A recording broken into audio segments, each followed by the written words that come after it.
right, let's go get the in-game music here. All the way back.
All right, let's get this going here. Looks like the match is about to start soon. So before the match starts, I'm going to go ahead and take a quick peek at both the teams here and make a prediction about how this is going to go. I already formally made my pick, and I cannot for the life of me remember, and I'll probably try and look it up in the middle of the match. But let's take a look at the two teams here. Interdimensional Bullshit is from G-Man1. Toastguy has been around a very long time in the REBBL, and so has many of his players. This is a super developed Highelf team. They have some low-skilled linemen. They're going to have a couple journeymen, it looks like. But in general, a ton of skills here. Not a lot of injuries. The movement bust on this catcher is not a big deal since it's a strength up, blodge, diving tackle sidestep piece, so marking ball threat. One thing, he has a lot of guard here, and no mighty blow, which is just a personal preference. I love to have at least one mighty blow piece on my elf teams, to have that dedicated blitzer and removal threat. But clearly this coach is just playing the ball. He's got strip ball, leap, a lot of sidestep, diving tackle pieces, and a beautiful thrower. Only thing this one's missing is an agi up, so we can expect to see the Highelf playing the ball. Conversely, we have the Lizardman team, which is a control team, but this control team has a lot of removal built into it. This is a lot more mighty blow than usual for a lizard team. Beautiful skink, Mickey's replacement. Who the hell was Mickey? And who cares? Because his replacement is really nice with the movement up and the sprint. Excellent one-turn threat with sidestep and blodge as well. So you can keep that piece on the field and have it be mostly safe. Star of the team is definitely Kirby, the Croxigore with block, grab, and pro. Multiple doubles there is very nice. And then the Joe Dirt Killer. Again, you just don't see this much mighty blow in a lizard team usually. And with tackle to boot, so normally a lizard versus high elf match is about control. Who can keep the ball in play and who can, the lizards try and force the elves to roll dice, and how the dice goes kind of decides how it goes. But in this case, it's going to be oh, thank you, Killerich. I apparently predicted interdimensional bullshit. Since these lizards are playing a more bash-heavy game, and they don't have a whole lot of diving tackle, I do suspect this to be more of a traditional bash versus agility match. And the high elves don't have any removal threats without having any of that mighty blow. They'll probably still hunt skinks. You don't need Mighty Blow to remove skinks, but in general, I think the couple blodge skinks that are here are going to be really safe. So, looking forward to see how this goes.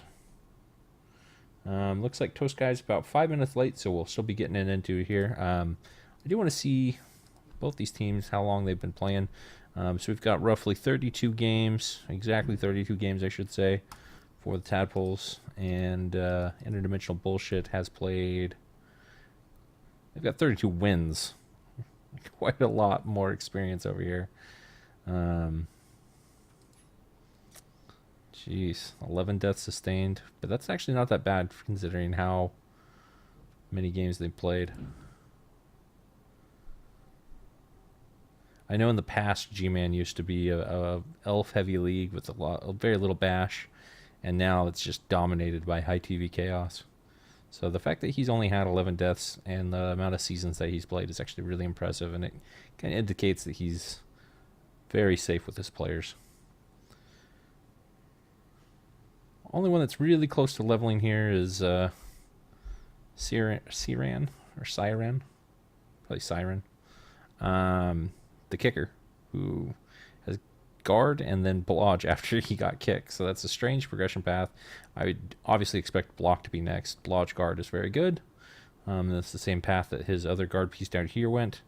And then sidestep after. So we can kind of expect that kind of progression. Alternatively, the cannon fodder also could level up. See dodge. Yeah, I agree, Squiggy. 11 deaths is really not bad. I think that I would say my high elves averaged... I mean, definitely over 1 in 10, I would say. Yeah, I'd say it's probably 1 in 3 games is a death, so it's not too far off from that. And then the Tadpoles, let's see, I'm assuming most of their players have been around a while, especially for the amount of development that they have. Yeah, all 32 matches, that Crocs, of course. So he started with the Crocs. That's interesting. I'm pretty sure most Lizard coaches actually start without a Crocs and go with all the Saurus and a couple of rerolls and get the Crocs earlier. So, but statistically, he has not had a bad go of it. Only 10 games that weren't wins. So Lizard are good at low TV. Doesn't matter whether you get the Crocs or not. Both downs tend to decide how many 1 in 9s you roll when you have skillless Saurus. Decide how many wins you get early on. 13 fan factor. Maybe a factor here. That's pretty high. Yeah, only 9. That's what you want to have. Honestly, if you're a winning coach, you want to have around 9 fan factor. If it gets any higher than that, it does get noticeably bloaty. 13 is definitely on the higher end. That was as high as mine got up to before I started crashing down. All right, invite has been sent. Let's go ahead and jump into this game.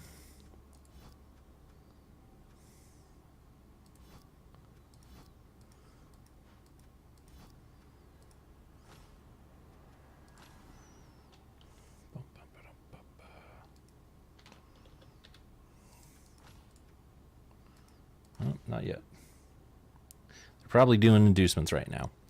The teams are very evenly matched on team value, 1830 for the High Elves and 1850 for the Lizards. So I'm not expecting a big amount of inducements. I forgot to check the bank, but at most I would expect maybe a babe or I don't think either team's going to go for a bribe.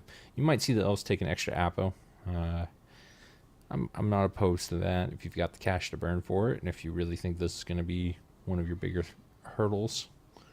But I would probably save the cash if I was the High Elf team. I play both these teams, so I might actually sound like I know what I'm talking about here. With any luck.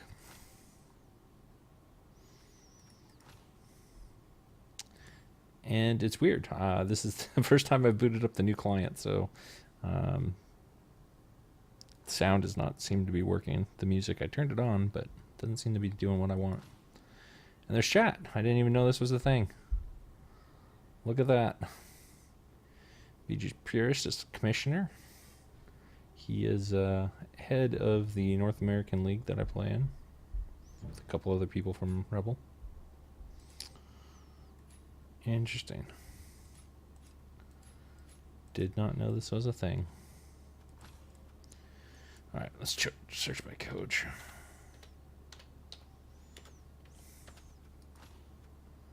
No, not yet.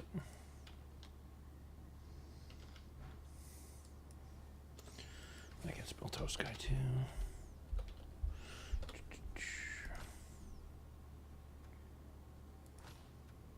Hey, it started. Okay, let's do it.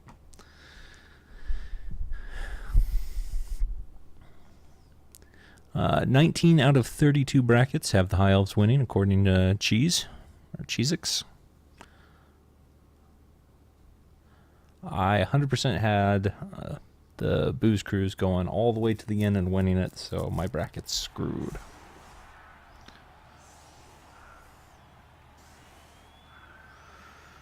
All right. But it does sound like the majority's thinking the Highelfs are going to do this. The main reason why, if you know much about this matchup, the Skinks never... Or, well, basically the Skinks have to get doubles to get sure hands, and they almost always prioritize block or wrestle before sure hands. So you have to get 2 doubles in order to have a sure hand Skink, and it's very rare to happen. Conversely, Highelfs tend to get triple. If not on one of their blitzers, on one of their catchers after they get wrestle and tackle. And so, of course, we do see a leap blitzer here with strip ball and tackle. Creedon 2.0. So we're going to look to see this blitzer get prioritized, I would imagine, by the Saurus. At least that's how I would play it. You can see this is an update for the game, that the skills are a little bit more translucent, or you're able to see through them. I guess opaque is probably the better word. A little bit more opaque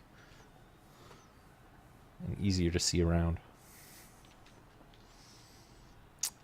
The High Elves, I believe, won the toss, and they have elected to defend, which is pretty standard High Elf stuff. You want to defend with as many players as you can on the pitch, especially playing against a removal team, and while Lizards aren't traditionally removal, we talked about already how they've got so much Mighty Blow that they're going to be playing a removal game.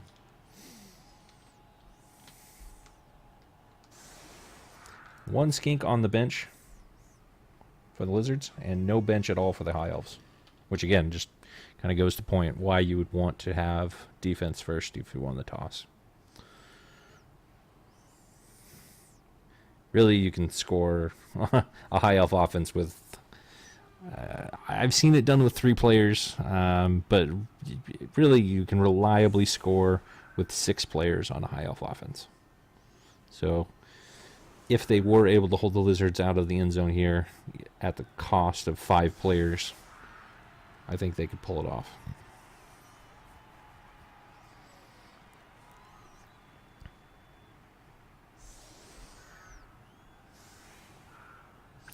Welcome everybody. Spixsaurus, good to see you. Zen30 in the house. You say less opaque? That makes sense. I think, for me, it's going to Photoshop, where they have the opacity scale, and you scale up the opacity. That's why, in my head, I'm thinking more opaque, but you're probably right.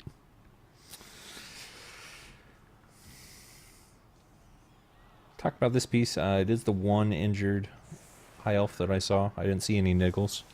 With a movement bust, movement 7, that's still a phenomenal piece. You're not going to get rid of that anytime soon. As far as the setup goes, I don't necessarily see a weakness. Kind of what they're doing is forcing the Lizards to pick a side if they want to score fast. I doubt we're going to see the Lizards score fast here. The only thing that's probably going to make them score any faster would be if the strip ball starts doing stuff and they can't get it removed. What I expect to see is Lizards try and go for as many hits as they can, although they didn't set up that well for getting extra hits. Generally, you want to set up with at least 4 or 5 pieces up front, so that if you were to get pushes, you could get extra blocks on those, but we're not seeing that here today. Short kick, relatively speaking. We know that the Highelfs do have a kicker piece, so my guess is, looking at this, it was probably positioned right here in this front quadrant.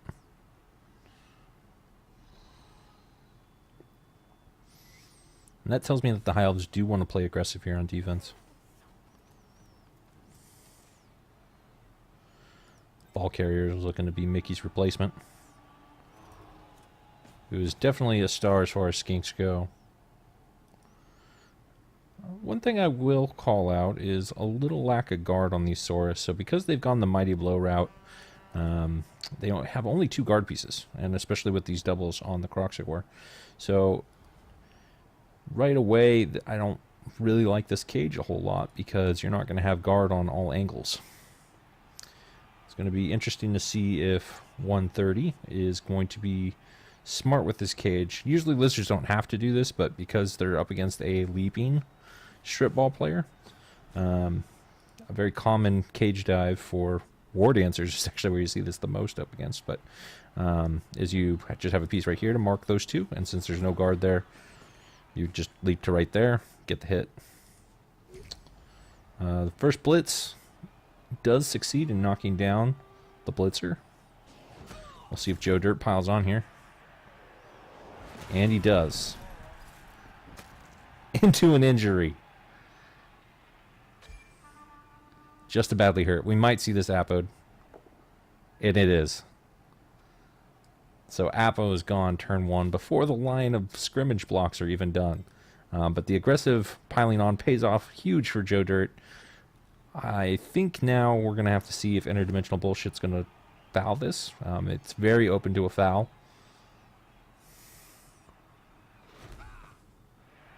And that'll give us some insight into how this match is going to go, if they're going to take the punishment from these piling on, or if the lizards are just going to have their way with these elves whenever they want to.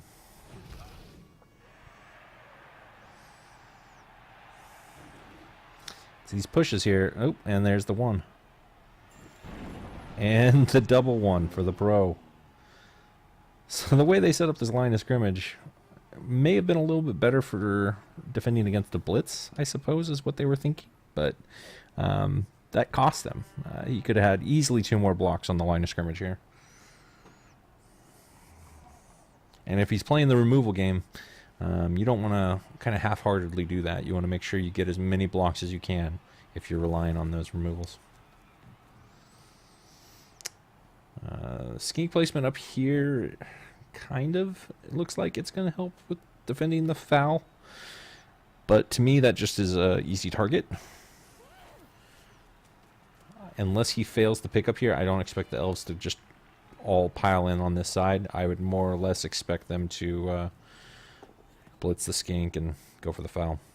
At least that'd be my choice. And then you get possibly 2 removals on turn 1 for the elves. That would be huge, since only 1 removal for them.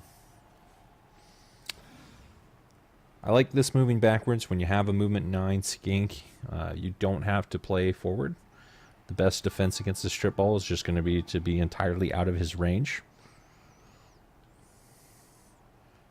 And 130 does that.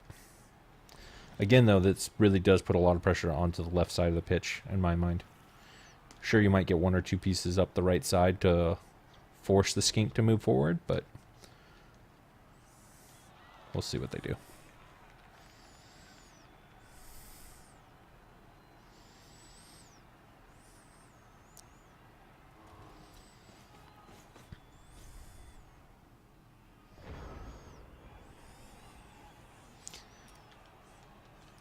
Chat talking about the reliability of the Crocs. And pro is interesting. So with that second double, I don't know that I would have got pro. I like my Kroxigors to stand firm. And so with that in mind, and break tackle, I think both those synergize really well with getting dodge and having a blodge Kroxigor. Long term, I think is going to be a better choice. But since this team is kind of built around the Mighty Blow and the removal, Pro isn't necessarily a poor choice, and sometimes it will affect those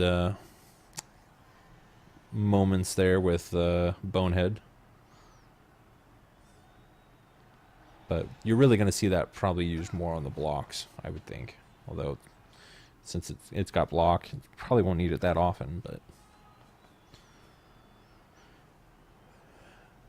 this lizard based at the last second, so that is going to give them a free 2-die hit here. Just repositioning a little bit with that. And then before he rolls that block, I like that he's getting the rest of his movement done. I take that back.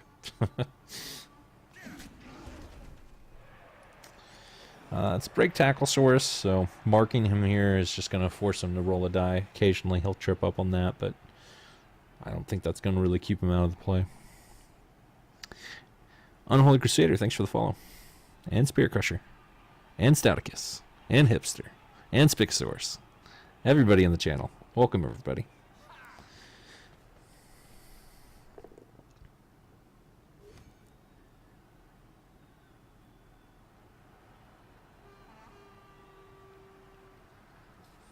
One extra control, you're saying? Alright, I'll see how that works. The blitz onto the skink as predicted. No removal, just a stun. Because we've got so many of these linemen positioned on the right-hand side, I doubt we're going to see the foul here, but I do like the aggressive placement of that there. I'd actually expect this to be the blitz target, though. It is AV7. And now that he's marking the skink, he's already got the assist there. 2 GFIs probably won't be coming from that piece, but I could definitely see Blanky making a blitz here next turn.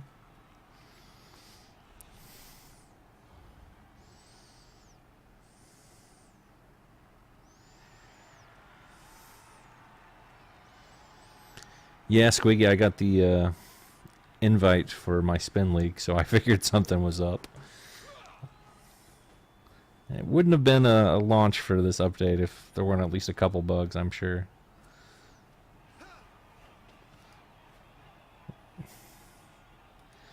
I don't know. What do you guys think about this foul? I know I play foul heavy teams like Undead, but even on my high elves, when I've got a loner lineman like that, I would probably position these guys here and just not worry about blocking this guy, and get a nice 3-4 man foul on that Saurus. It's risky because there's no bench, obviously, but if you could remove that threat, that's a very significant threat to remove.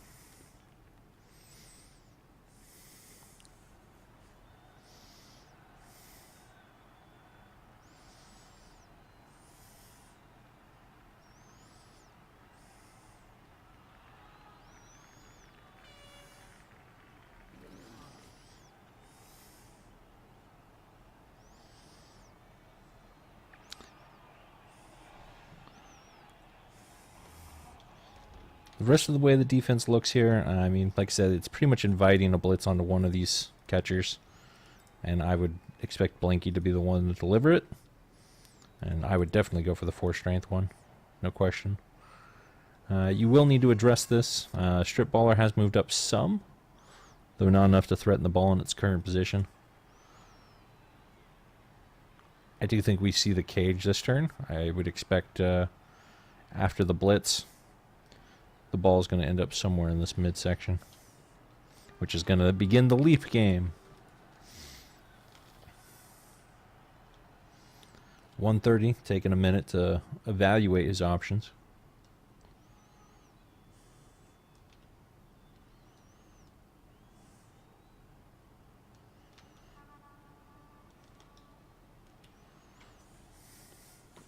The stadium is a Magic Dome. You'll see that slight blue tint.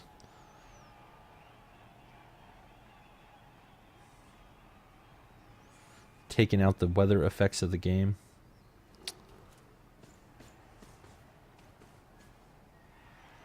Which I assume is the Lizard Stadium. High Elves usually are fine with adapting weather.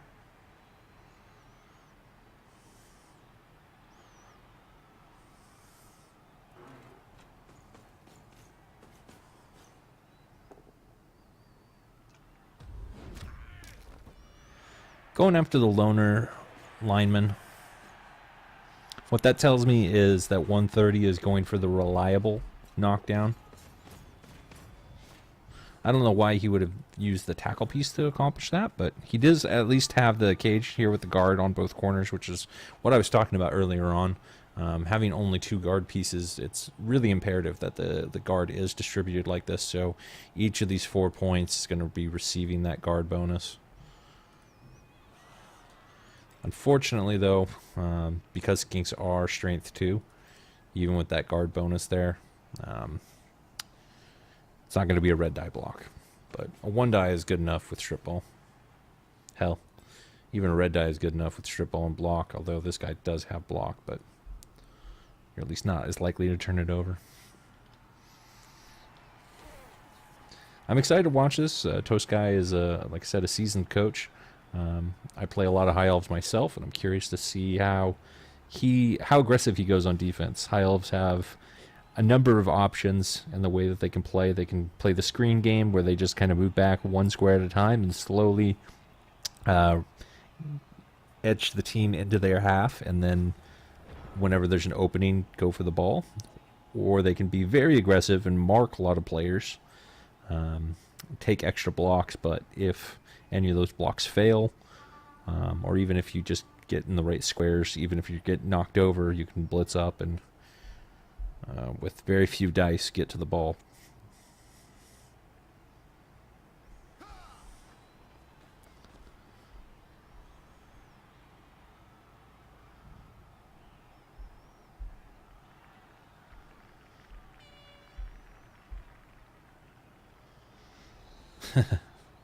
Looks like the Croc score might be getting punched this turn too, potentially. If he's going to do that, he's probably going to do the block on the skink, and then he could probably, would they be 1 more assist there to get a 1 die? Probably wouldn't take that block. Again, a lot of pressure getting put onto this break tackle source, Toaster.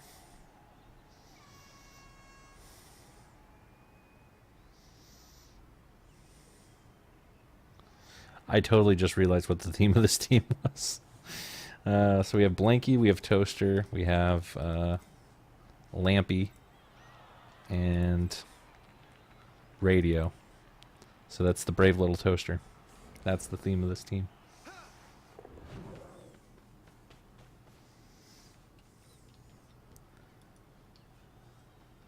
First move action there is the dodge to get the guard into position here. We will not be attacking the Saurus. And that's a failed leap. With the reroll. Succeeds. Into a skull. Into the knockout. That's huge.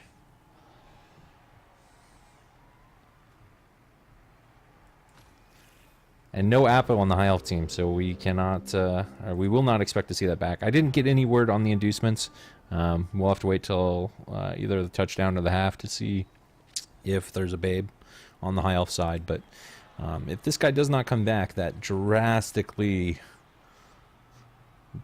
weakens and diminishes the defensive capabilities of this Highelf team. And yes, Brave Little Toaster is amazing. I'm looking for the vacuum. Kirby, there you go. It's the vacuum.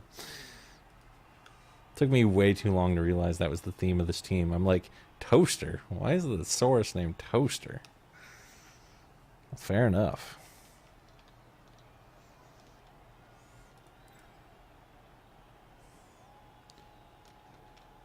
So one thing I will note, before that blitz with all kinds of risky dice happened, Toastguy could have stood up this lineman, but since the Saurus already, or the blitz last time from Blanky was on that guy, made it very clear that he's trying to get those reliable removals, so he left him on the ground.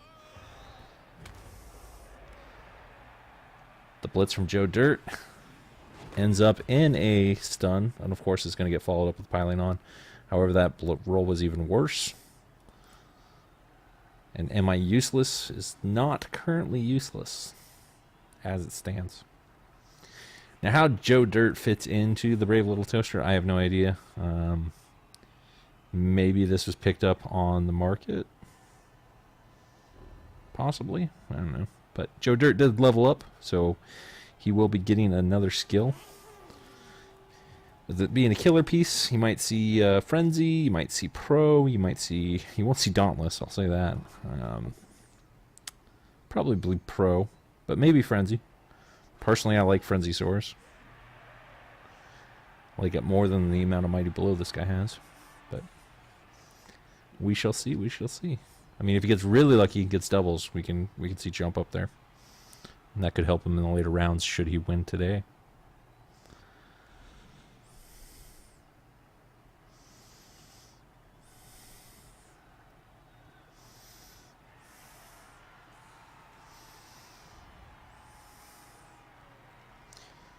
Moves that skink over. I assume you get the 3-die. Well, yeah, that would be a 3-die onto the wrestle dodge lineman here, whose name I am not even going to try to pronounce. It looks like a journeyman that made the team.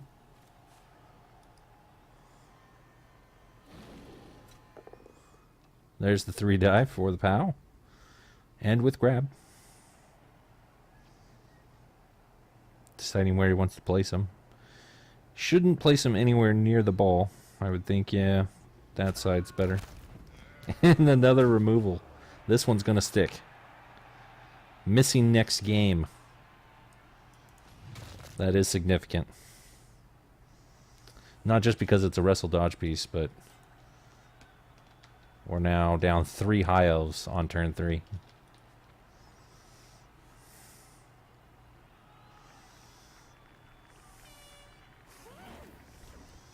Its current form, the cage is not solid. One of the corners is currently being marked, so if the elves want to go for the ball again a second turn in a row, they can. Gets another knockdown onto Death Row McElf Jr., who survives.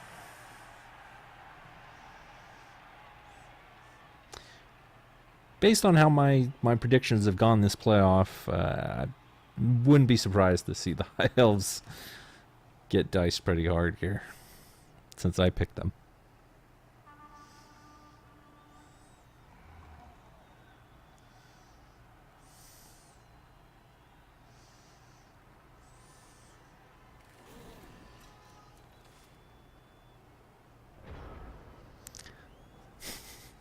Sauce, I'm happy to give you the smooth NPR blues and news.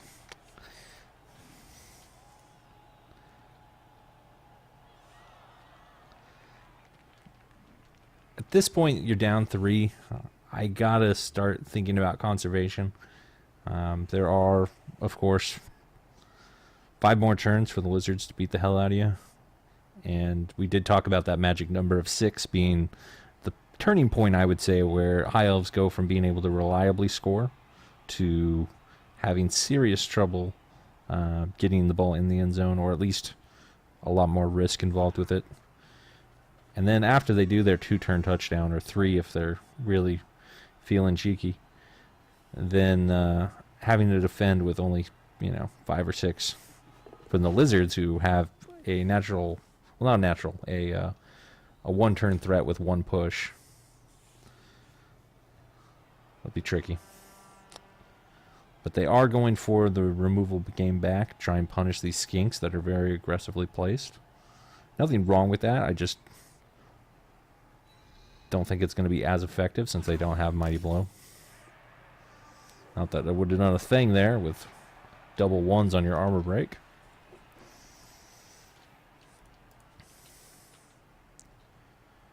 But at this point, I do want to see that standard elf screen.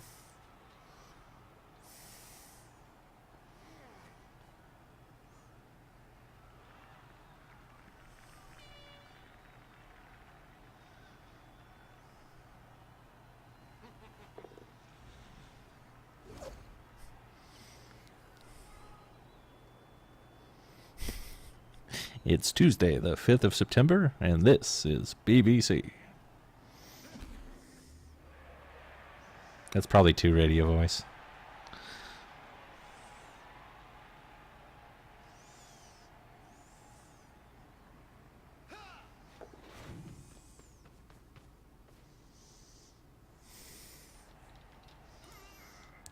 Far from over. We've got a lot of things that can go wrong on the Lizard team.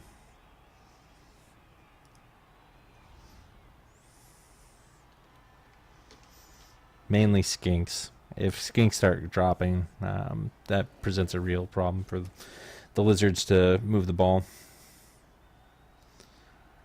And while there is a bench, Rudy with no skills and no SPP is probably not going to be the big playmaker. So if the blodge skinks start going down, that's when you really start to see the Lizards start to panic. And even scoring at this point is not guaranteed. The really high-skilled sidestep blodge elves are going to be quite capable of stopping the score. They just really need to stop getting removed. That's really all it's going to take. Yeah, this is the ASMR stream of REBBL.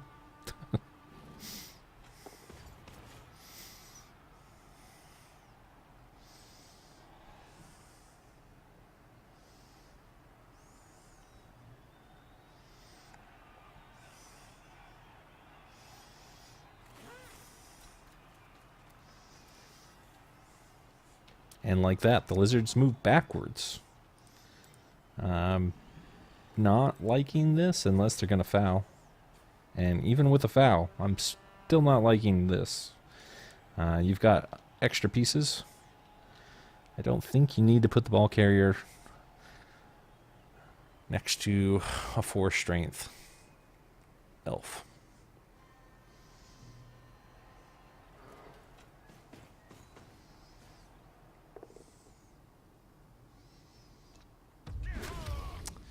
Blanky with the blitz. Both down. And is going to go ahead and leave this catcher marked. Toaster does get another knockdown as well. And it was stun on Death Row McElf Jr. Get a nice little skink block here, I imagine, on Cannon Fodder III. We do see that.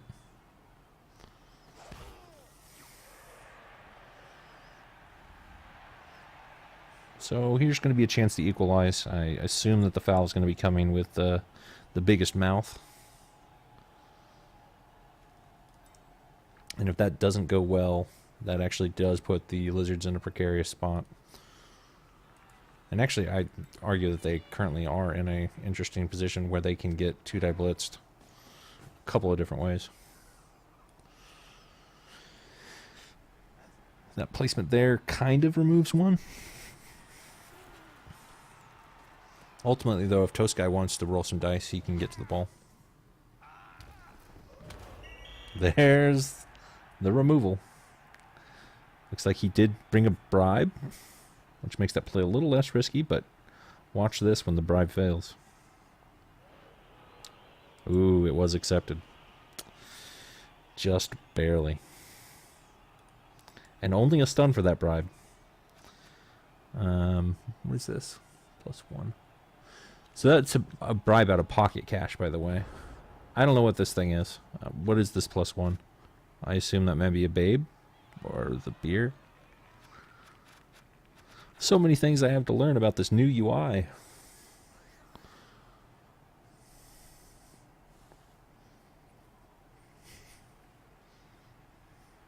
Fame. Ah. That is the fame. Gotcha. So the fan factor, basically, which we already talked about, was 13-9, and then whatever the crowd rolls were, which I didn't care enough to look at, because the only time that's an issue is when Nuffle is being a dick.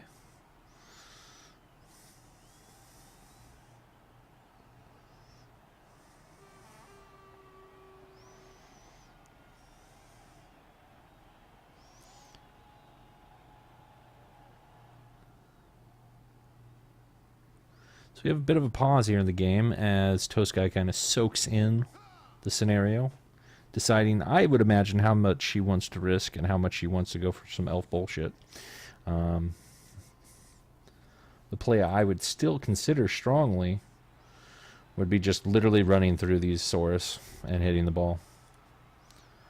He doesn't have good recovery, and obviously it's not guaranteed that this would even work, but he's got dodge, he's got 4 agility, and when you've got those two things, all kinds of magic is capable of happening. Even the plus movement thrower here, if you wanted to. Yeah, he still couldn't recover the ball. That's the only real issue I have with this play, but running up, marking the killer, which would be stupid, but you could.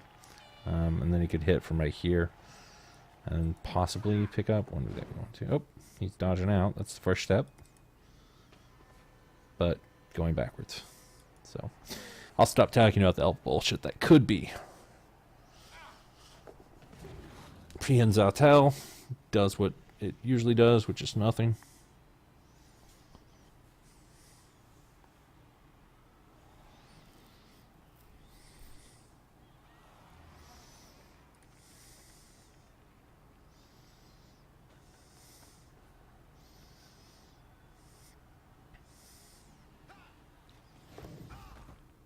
You see the elf screen starting to line up, although Cannon Father the Third getting stunned, definitely not a part of that elf screen. Now that the bribe's removed, we'll see if he continues with his play back in his own half of the pitch, or if he tries to move back up here.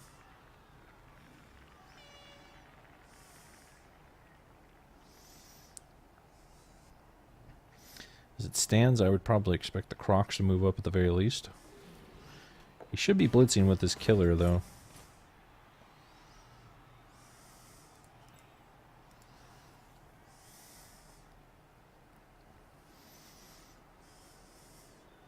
Maybe I'm greedy, but I would have gone here with that just to make sure I get twice the attempts at my tail doing a thing. We are going to see the foul.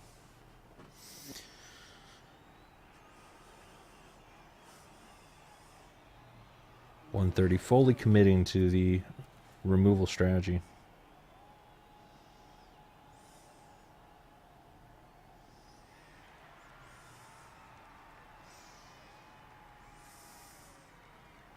It's part of why Lizards are such a good team in general. They don't have to play the control style exclusively. They definitely can really dominate once they get ahead in numbers. It kind of synergizes well between those two things. And then they're stunting on top of it, so they can almost play elf ball.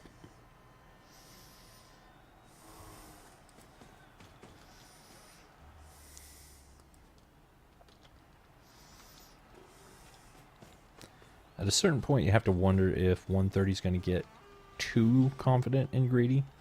Doing things like double marking the elves to try and force 3+s, which is really not even that hard of a dice to roll.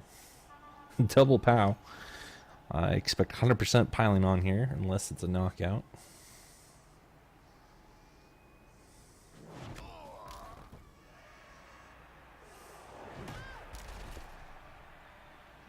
And no punish.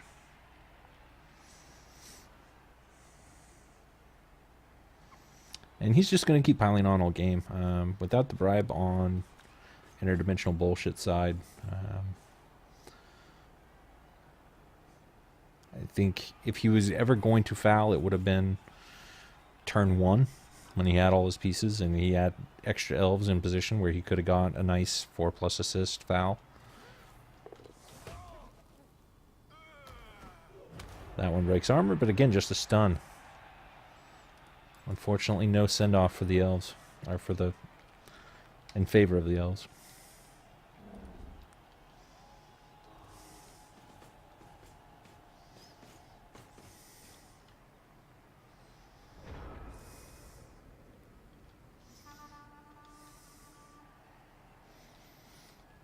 again, this ball is not 100% safe.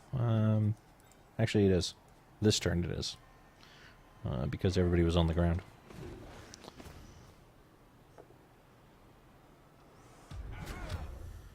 I like the blitz, but I do wonder if he could have re-rolled that. I guess he didn't need to because he had this other one here. But now all three of these guys are going to get marked by... Ooh, nice. Blankia's knocked out.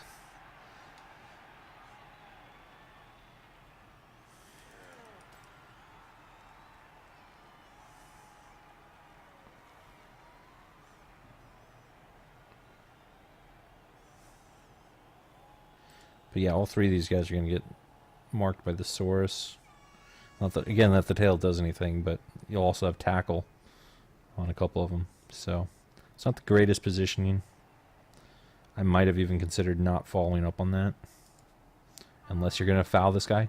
If he fouled him now, that would actually be a huge swing if he was able to get that removal. Just bring this loner down here. Stomp on that lizard head. Yes. Oh, so close. I could have dodged his guard piece over. Made that work. He's probably kicking himself for not thinking of that. Positioning wise, I would have fouled from this corner. Yeah, see, he could have fouled it. Could have been in on that foul.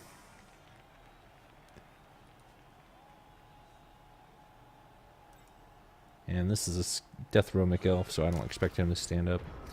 I do believe that's one of the reasons why Toastguy has had such success in keeping his pieces alive, is he would rather leave them on the ground than stand them up and mark someone just to get hurt.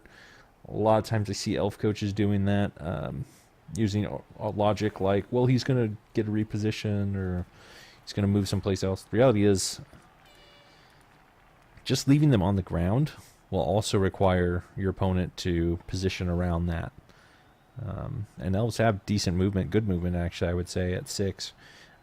They can't just ignore these pieces on the ground. They have to leave something there. So by not standing up, you're making it harder for you to get removed from the pitch, and also just making,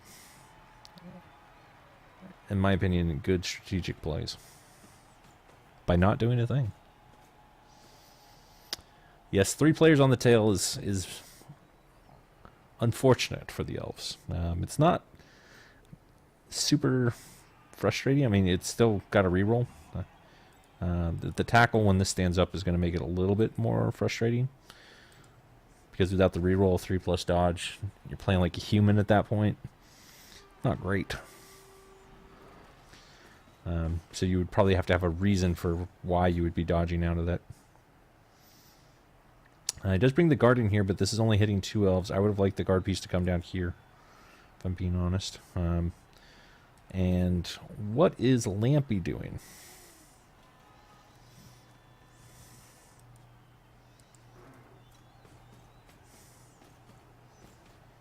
I don't like this. I don't know what this is yet, but I don't like it.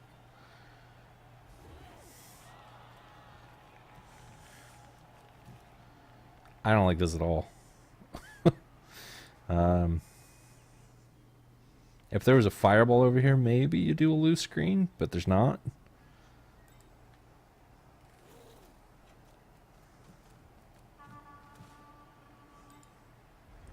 But like right here. Alright, they're already going to roll 3+ to get out of this. They can roll a couple more 3+ to go through here.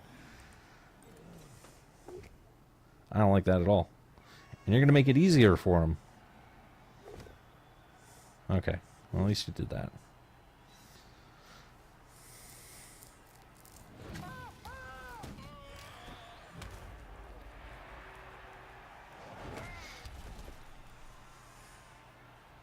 And again, piling on without doing a thing. But now the tackle's on the ground, so now you've got your movement 7 thrower who's literally 1 GFI away from some shenanigans. To be fair, this is a 4+, then a 3+. So 4+, 3+, 3+, 3+, 3+, 3+, 2+, 2 dice. I'd do it. But, you know, as the expression goes, maybe I'm a bad coach. But I do it.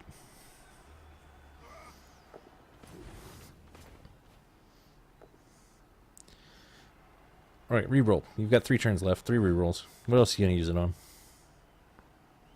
There it is. And he gets the knockdown. Nuffle rewards his correct play. And he can still apply pressure to the ball even without actually risking these dice. Just by being here. But this whole screen is just... It was exactly the kind of overconfidence that I was saying that could happen here. And now the ball's marked. And while they are stunty and they can get out of places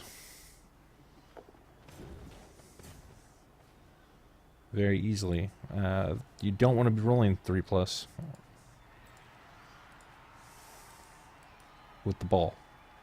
It's one thing to roll 3+, like to get out of the tail and things like that, because they're just going to get hit if they stay there. But when you've got the ball in your hand, the 3+ becomes even more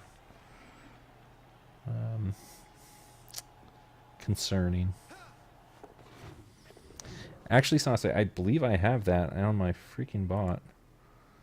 Now that you mentioned that. Where's my bot?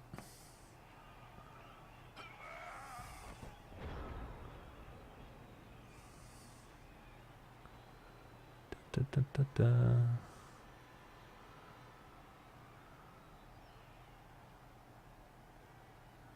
I don't know. I'll have to look over it later.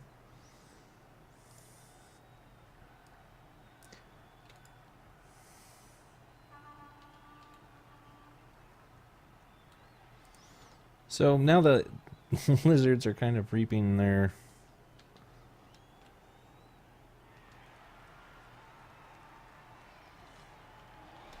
consequences of their interesting decision on this side of the pitch.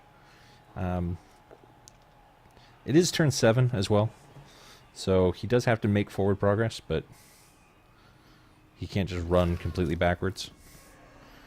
And because of the way the elves are spaced out, I don't know if he's going to have a entirely safe area.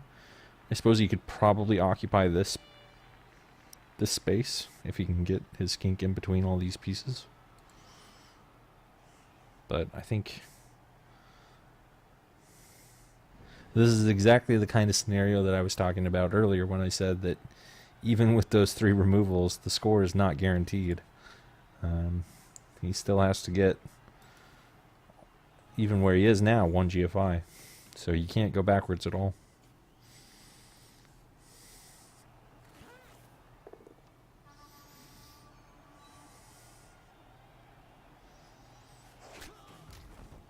Nice skink block onto Death Row Highelf, who so far has only been stunned once, and he's taken hits just about every turn. Doing his job, Death Row Highelf Jr. His father would be proud if he were still with us.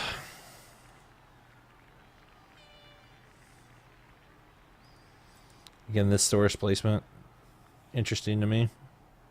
Tells me that he's not going to be moving up the ball very far this turn. He's worried about the threat of Am I Useless coming around from the back. Oh, another double 1 on Bonehead and Pro. Twice in 1/2. Kirby really sucking up air.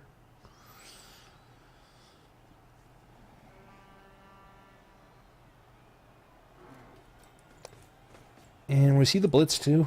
Or was that just going to be another tail mark for no consequence? Nope. Not the blitz. Ball carrier blitz?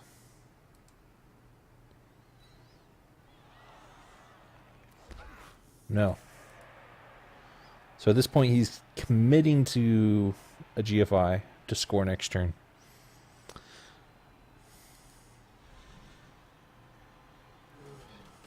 And he hasn't used his reroll yet, with only 2 turns left. Well, he doesn't need to this one.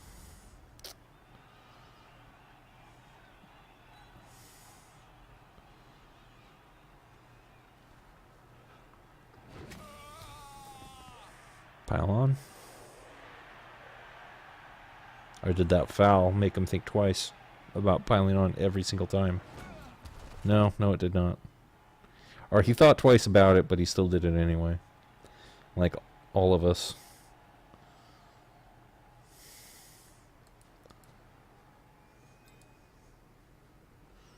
We are stubborn creatures, that is for sure. Us Blood Bowl coaches.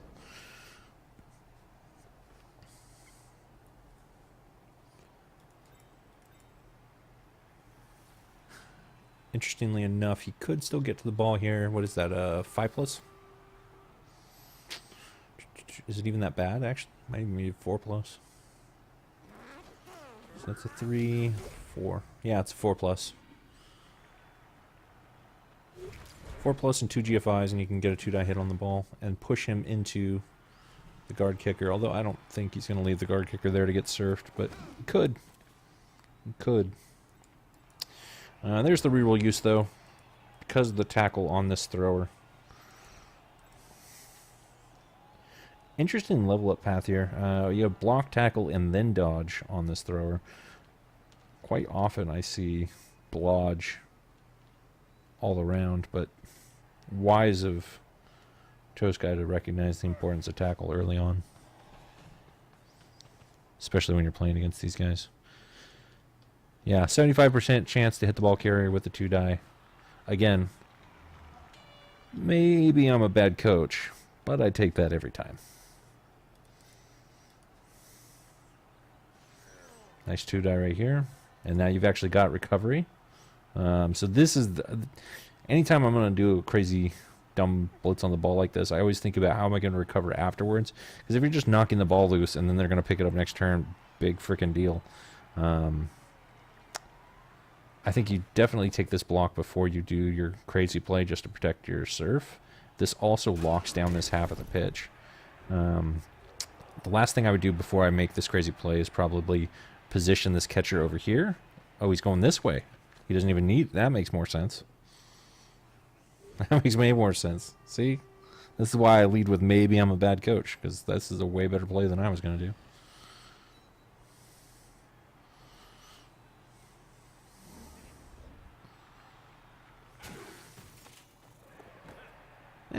You know, just knock the ball over, pick it up. Doesn't need to do anything with it, honestly. He's already done his job at stopping the score here.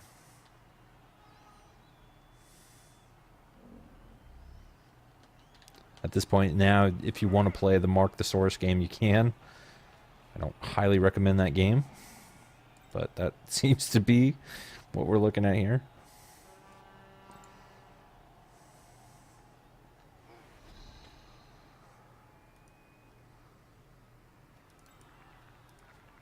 Could mark the break tackle one, but why would you? It's got break tackle. If you want to mark anyone, you mark radio the third, which you could. Oh, we're just going to go for the scoring threat, and that's reasonable as well. To be honest, though, I fully expect the hit to land here. It's going to come whether or not you can pick up the ball, though.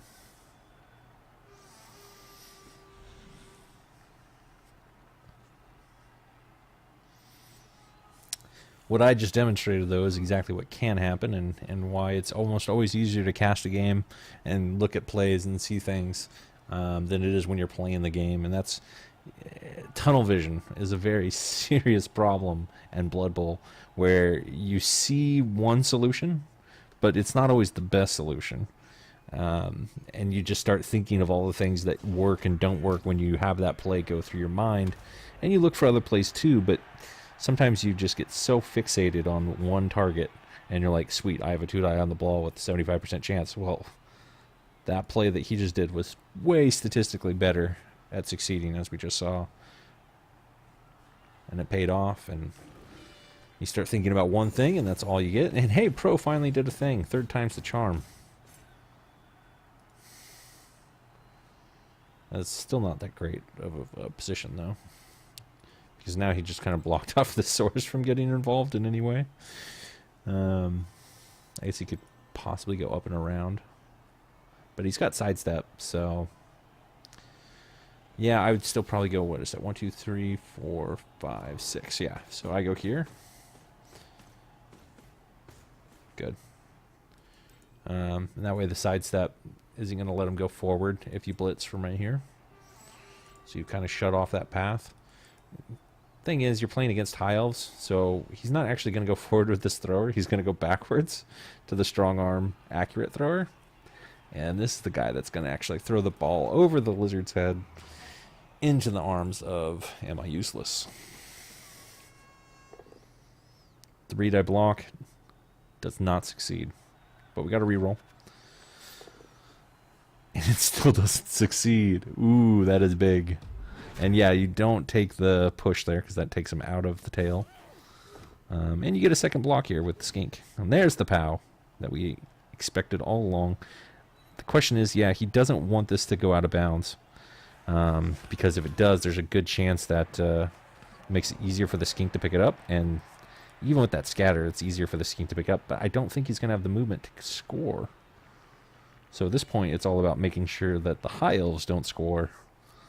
And considering only one of these entries is actually permanent, the last 3 turns have shifted so far back into the lizard's favor.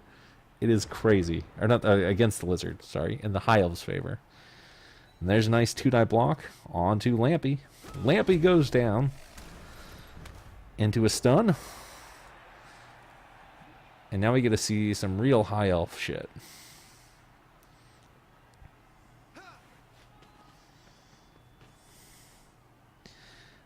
Mark up everything you can. I actually would have marked the skink up rather than that Saurus. Make sure you stand up this guy then, because this skink is going to have the best intercept chance. Unless you're just going to go wide enough away from him to where it doesn't matter. Yeah, that's what he's doing here. Fair enough. Here's the pass. It succeeds, 2+. Did use the pass skill. And we're up 1-0, folks. Well played by Toastguy. I love that turn 3, there were so many people that were utterly convinced that the high elves were screwed and done. That is exactly why you never give up in Blood Bowl. The Saurus does return to the pitch, Blanky, and unfortunately the strip ball player does not. So that is yet another help for the Lizards.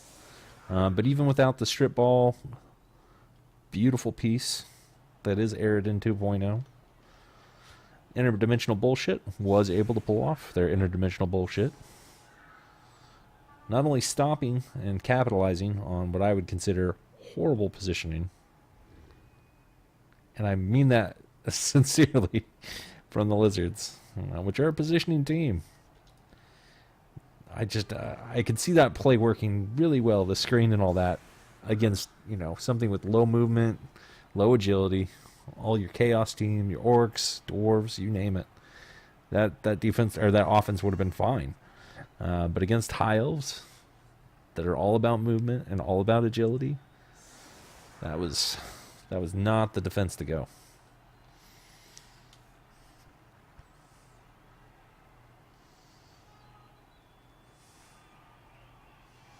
Even now, it's not over. As all you Blood Bowl fans no doubt know. Anything can happen. A blitz right now would certainly be disastrous for the High Elves. Although there's no kick skill, so the ball could end up deep and it wouldn't matter that much. But just removals in general. Any additional attrition that the Lizards can apply is going to have a consequence here. But I would expect completely to see a 2-turn score from the High Elves. Stalling is just going to allow them to take more hits. And if you're up 2-0 over your opponent, you got to feel really confident. You just shut down their offense with only 9, or what was that, 8 players on the pitch. So getting an opportunity to do it with potentially your strip ball piece back on the pitch would be ideal. So if I'm in Toast Guy's position, I'm thinking 2-turn score. And especially since they're giving you a 2-turn score, basically, in the way that they set up this defense, you don't protect the 2-turn score by heavily weighting in the middle here. You spread out if you're going to try and stop it. Put your strength 4 on both these edges here with tackle on one of those sides each.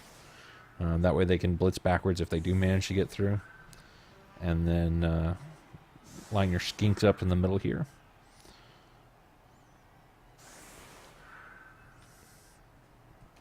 At least that's how I do it on lizards.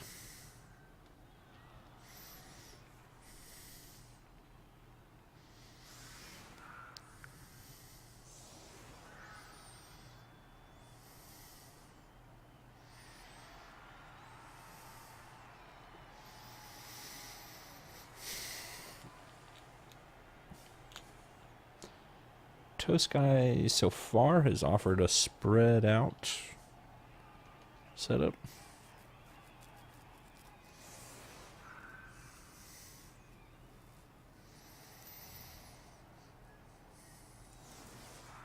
I really want this piece to get... Oh, geez. Wow. Okay. Never mind. That's right, because he's got the stat up. I was going to say, for his next level, I would really like this thrower to get kickoff return. I love kickoff return on my Highelf throwers. Especially the one that's got accurate and strong arm.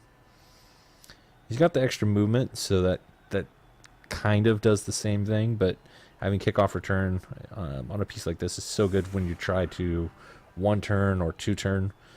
Being able to really get up the field and make your pass a 2+. He probably doesn't need it since he's got that movement up, the more I think about it, but if you don't end up getting the movement up on your thrower, definitely consider kickoff return. Okay, so one big flaw here is that he didn't mark that Croxagore. So if there was a blitz there, that Croxagore could have just barreled straight down the pitch with an action to boot. I would always put your loner on all 3 of those guys just to make sure that in the worst case situation of a blitz, these pieces at least can't act because they're being marked.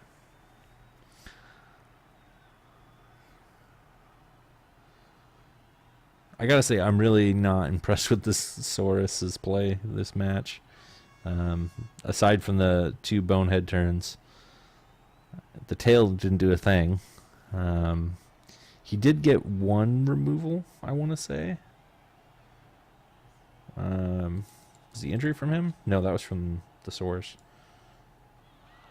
Oh, he had 2 injuries, that's right. Yeah, so one of the injuries was from him, but he's not been pulling his weight so far. For as valuable as that Croxagore is because of those 2 doubles, it would have been far more useful if he had guard, in my opinion. And there was talk in the beer hall chat on Discord about instead of going pro and getting tackle to synergize with the tail, and that actually would have had an impact when he was marking all those high elves in the first half. They did have a dodge skill that worked because there was no tackle on them from the tail. So that actually could have had a bigger impact. Good little screen setup here. This is exactly the kind of sideline play that you get when you play against high elves. Diving tackle can also be actually pretty useful at this point.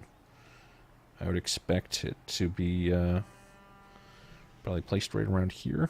And then you just do the sideline cage maybe, or this, yeah. We'll see what he does. Before he does anything with the dice, though, I really want him to block this gap up, or at least protect the ball. Because if he double ones anything, he's giving up a really good position.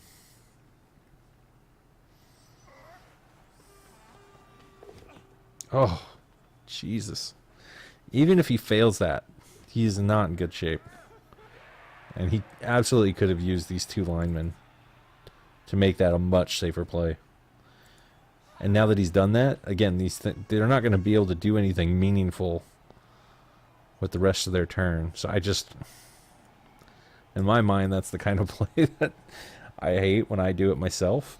So I always try and look for other people to avoid that kind of thing. If we want to see a red die on the ball, the High Elves have given it to the Skinks here. They're Skinks, they're used to being able to have that opportunity. Since it's a blodge piece, they would need a 1 in 36 block to succeed. Ooh.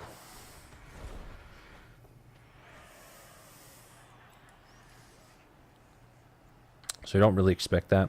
The diving tackle piece is also on the wrong side, so that I think is probably what made him set up on this side, is that the diving tackle one, even though it's closer to the killer, the diving tackle is going to have to make 2 GFIs to really get in the way here. And even then, they're just going to blitz it off.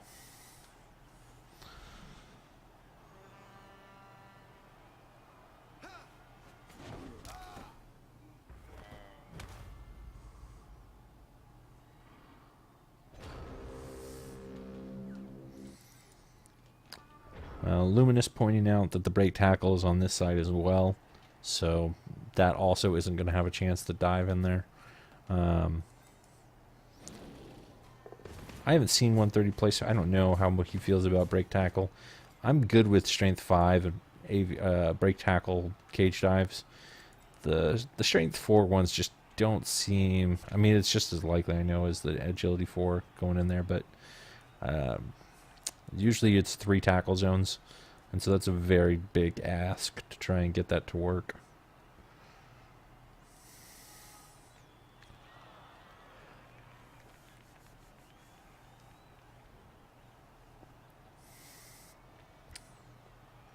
Crotch tail, marking a couple pieces again as per usual.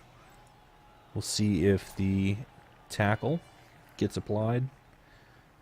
Tail on its own, again, not that great. With tackle, a little better. Where it's really nice is if you can get tackle, prehensile tail, and diving tackle all in the same piece. That's just about the only way you can lock down an elf.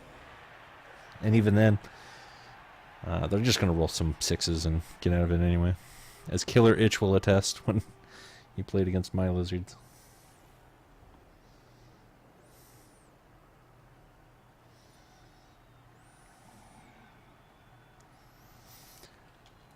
Lizards do take a hit, but no armor break, so no real consequence there. On to Cannon Fodder the Third, doing his job.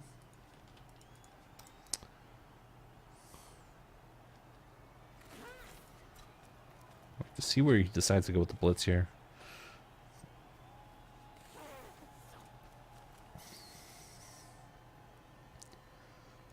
Makes me think that he is going to risk some GFIs to get this piece over here. No, he's not. The problem with this approach, and he's going to need to commit more pieces to make this work, but the problem with trying to screen these elves out is he's got so much movement that he can probably just go around them. If they can get past his Crocs, which doesn't have stand firm, so it's actually pretty easy to remove on its own. And you see what these other pieces are doing, though. I mean, that's a little bit more reliable since I do have sidestep, but I still feel like you can just go right around the side there. Here comes the killer. He does get the knockdown. Let's see where the sidestep goes. I would probably go right back here against this skink. Oh, okay. KO there is not great for the High Elves. That is one of their guard pieces. I think he was planning on using that to get a hit on this Crocs to go around, like I was saying.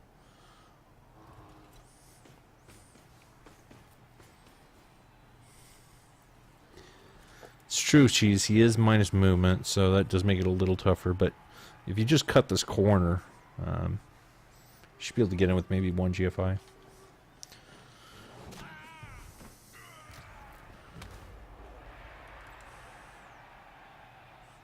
Hugo Weaving, learning why marking Saurus is an unpleasant affair.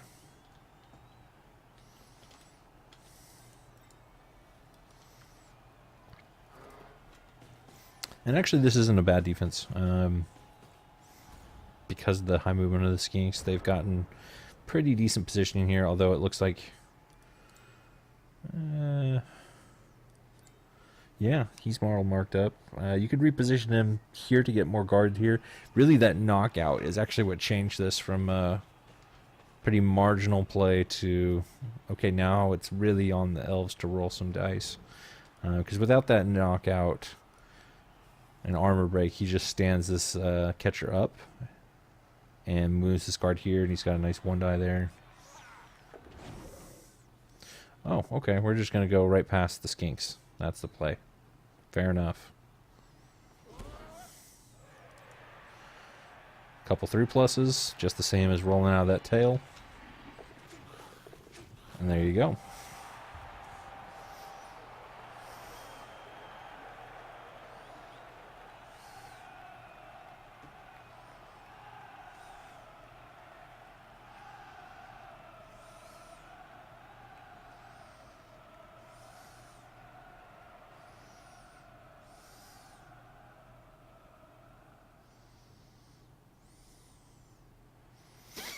I'm not surprised about the quick score. Even if those fail, the ball is so deep in that side of the pitch. Not that movement's an issue, but just getting the 2-0 advantage for Highelfs is pretty much how they try and play if they do capitalize on a poor offense in the first half. I mean, really, minus these 2 knockouts that just will not return to the pitch, everything's kind of gone according to the Highelf playbook standard stuff. And I don't think Toastguy could really ask for more. It is a bummer that both those knockouts don't come back, though. I think we'll see the Lizards score here. It'll be really a question of whether or not they can force a turnover at the point where it's 2-1.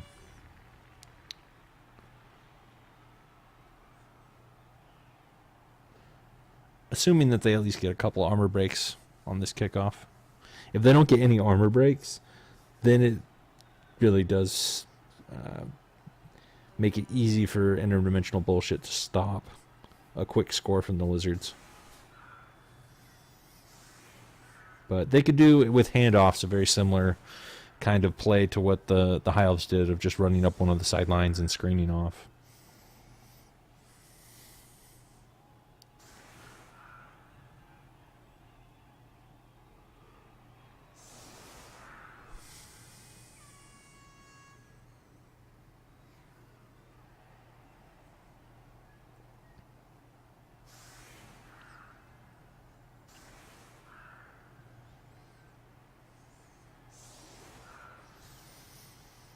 You can see Toastguy really considering his placement and playing back pretty deep. He's counting the spaces basically to say, okay, if you put your killer on the line, 1, 2, 3, 4, 5, 6, and a GFI. So telling the killer, okay, if you want to blitz me, it's going to cost you a GFI. Seeing how 130's played so far this match, I would actually probably expect the killer to go on to one of these on the line. Or he's just going to roll the GFI, and that's fair too. He's got 4 rerolls, so there's no reason that he couldn't risk a GFI for a blitz.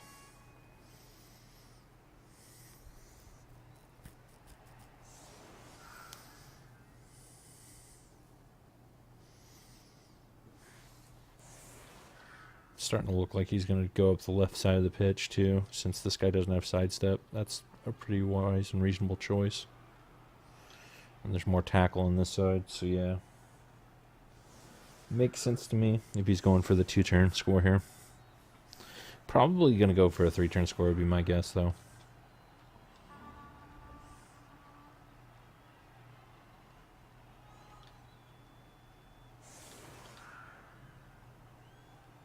Well said, Sauce. Or Sace. I always want to say Sauce. It's Sace.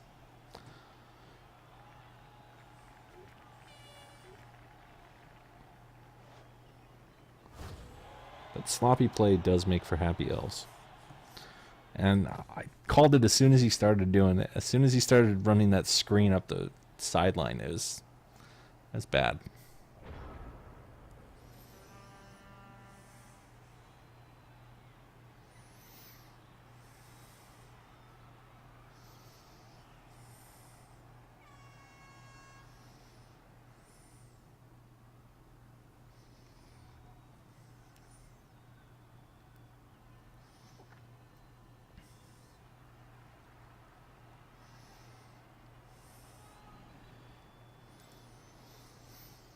So the high kick received, this time not by the plus movement skink.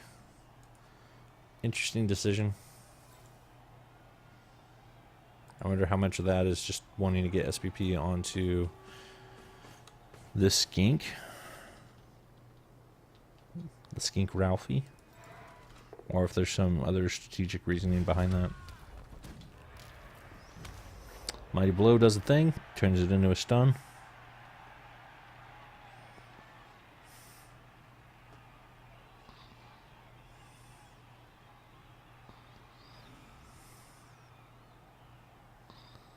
I can't decide whether I like Sase or Sace better.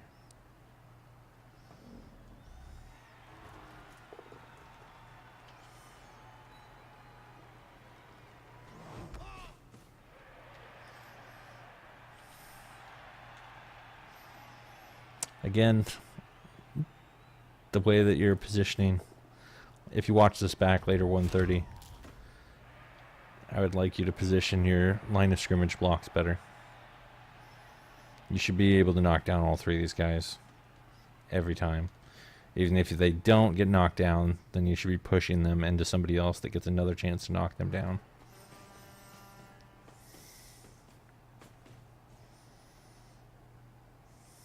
There are obviously reasons why you wouldn't do this every time. Like if you're trying to do some kind of play downfield, or you don't want to spend 5 blocks, but the way that you're skilling up your lizards, you're trying to remove pieces, you're trying to play that removal game, which requires you to get as many blocks on elves as possible. And by not positioning better on the line of scrimmage in the kickoff, you're shortchanging yourself the opportunity to succeed at your own strategy.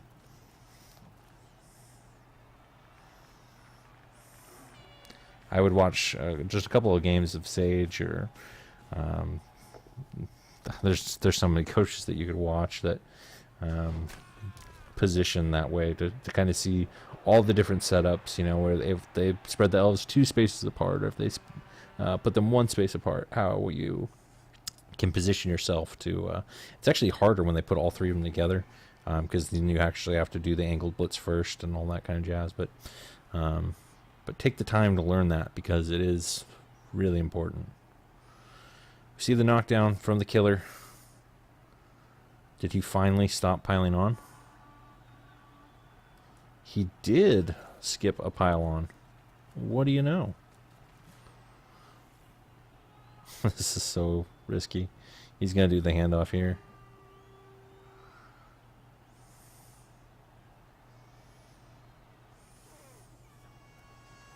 Yep, here it comes. Oh, it succeeds. Okay. Nothing to see here, folks. Just a standard handoff play. That's 1 square away from a standing Highelf.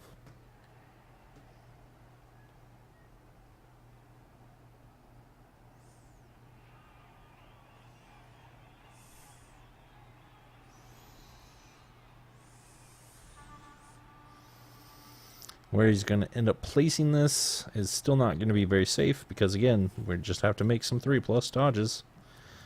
And you pretty much let him make these 3+ dodges all game long. And he's 4 strength, so even if he's marked here, it's still a 2 die. Alright, so now it's a 4+. But again, we've already talked about that. 75% chance with the reroll of succeeding.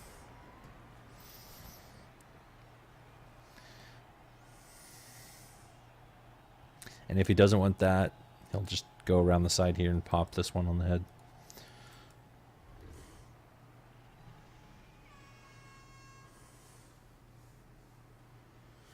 But it's a lot of This match has been a lot of 130 saying, hey, I'm going to do this so you have to roll a 3+ or a 4+. And Toastguy saying, okay, hold my beer. I can do that. And there hasn't really been a whole bunch of hold my beer plays. There's been a couple where it was 4 dice were thrown before the block. A couple GFIs and dodges and things like that. But really the standard play that we expected from the beginning, which was the leap strip ball, that failed. It's the more risky dodging between players stuff that's been going pretty well.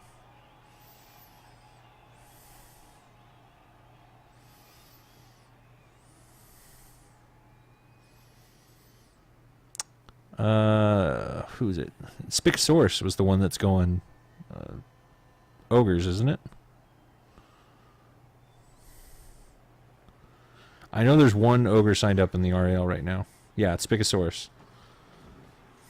You're confusing your REL Div 2 through 3 coaches up.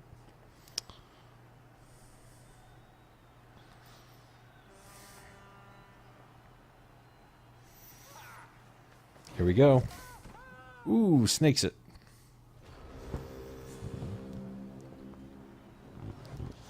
After we just spent all that time talking about how 75% of the time, all the time.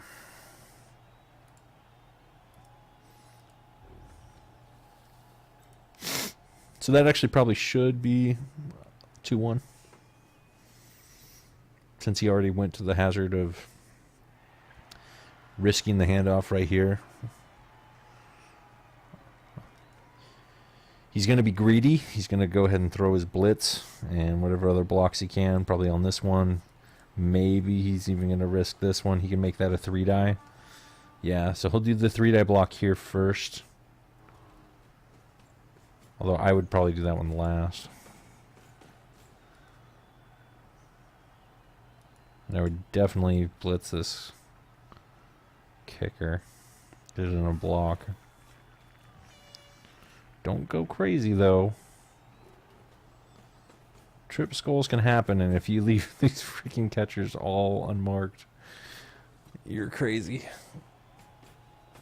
Oh my god, he's just daring Nuffle for a 6 skull.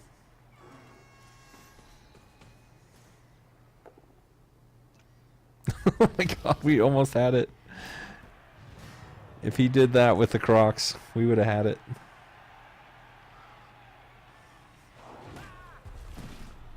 He piles on the knockout and still gets a knockout.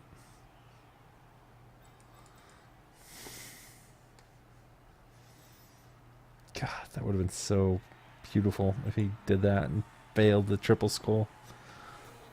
Oh, I guess he had block, so it wouldn't have been a turnover. Yeah, it's a block score, so the risk is still minimal. And that's a misclick, boys and girls. That's a fucking misclick. Oh no.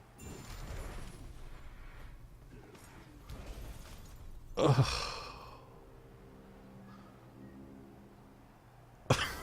Oh shit. He had it. He had it. 130. I'm sorry. But you had it.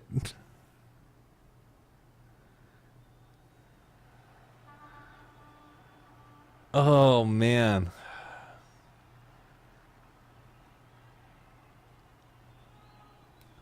I'm sorry to all the small children and animals that are within earshot of 130's computer room right now.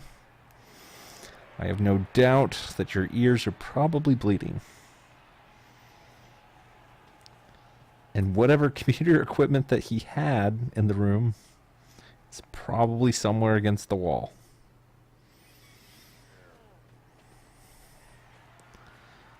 This game was definitely not going the Lizards' way in the first place. damn, does that suck.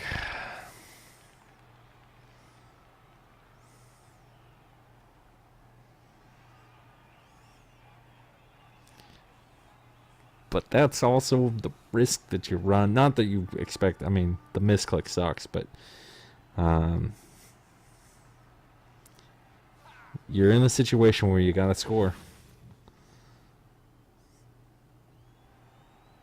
And every other dice that you roll, even as likely as it is to succeed, is still just asking for it. God, that's brutal. The worst thing is we've all kind of been there, where we've just totally misclicked something and it cost you the game.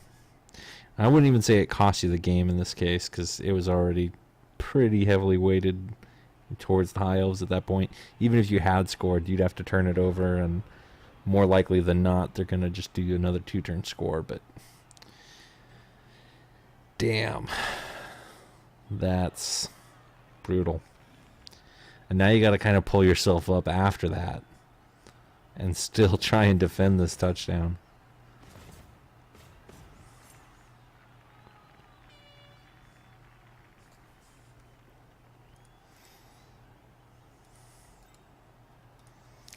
And he's got no hit on the ball.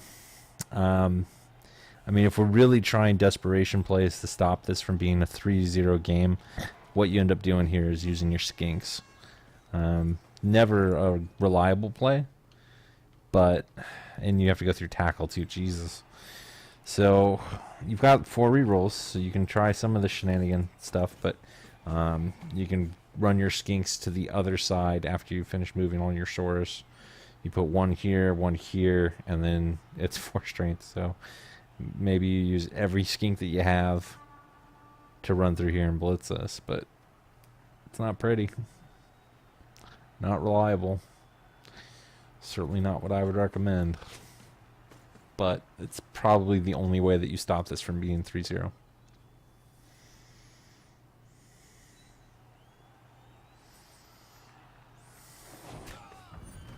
Oh, Death Row McElf Jr. is dead.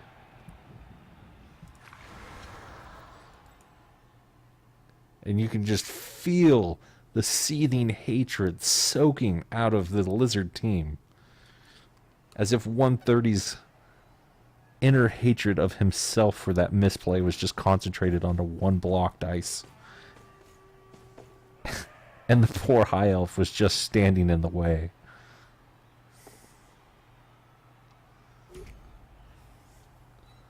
The blitz from Blanky comes in. And does get stunned.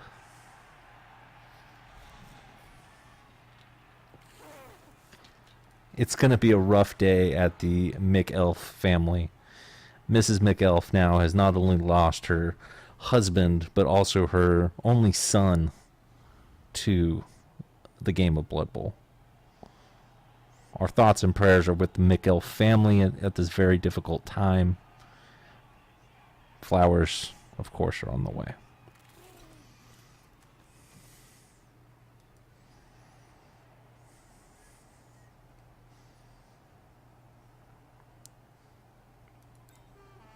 McElf Jr. is left behind by his, of course, mother, but also his own wife and 2 children who have just begun the sport.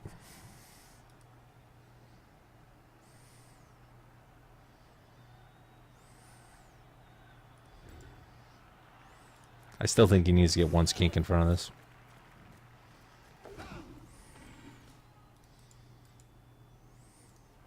Okay. There's at least some pressure. Maybe this guy? The former journeyman? Do it. Do it.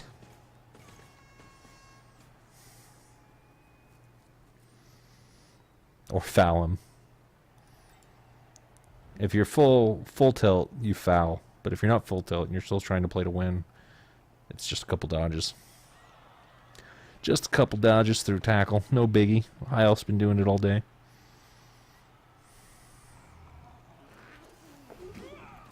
There's one. But you can't just do this piecemeal. Nuffle does not appreciate the half-ass dodges one at a time. If you're going to do a play like that, you got to roll them all at once. Nice. Smart. Don't make the mistake that I did. When you set up like this, if you put him next to the ball carrier, he's just going to blitz right through you. But if you set up one square back with the diving tackle in play and the tackle, nice little synergy combo there, he's going into a tackle zone, which forces a higher risk dodge. It's 3+, but then this makes this into a 5+. So quite often you'll see people try and put, he's pushing the dirty tackle off, or the diving tackle off, but it's got sidestep, so this isn't going to work the way he wanted it to. He's probably going to re-roll it. He doesn't re-roll it. Interesting choice. That will probably be something that he considers differently in the future. Speaking of dodges, there's a 3+.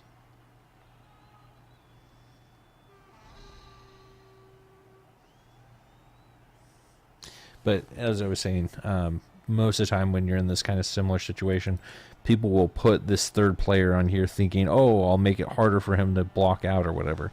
And it backfires because they just blitz with the ball carrier onto the guy that you added to this equation and gives themselves, basically blitzing them free from your diving tackle.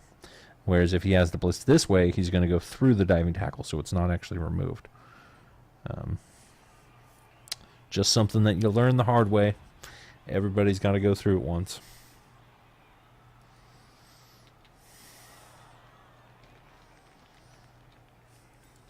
So they'll just keep going back to Death Row Highelf Jr. Lived up to his name. I'm curious how many games he played, because he's already got a pass. Cannon Father III. Always a bit dramatic, but he made it. And I'm guessing we're not going to stand up our thrower there. I mean, he doesn't need the 3-0. He certainly didn't need to score with this catcher. So the fact that that play didn't work out isn't the end of the world by any means, but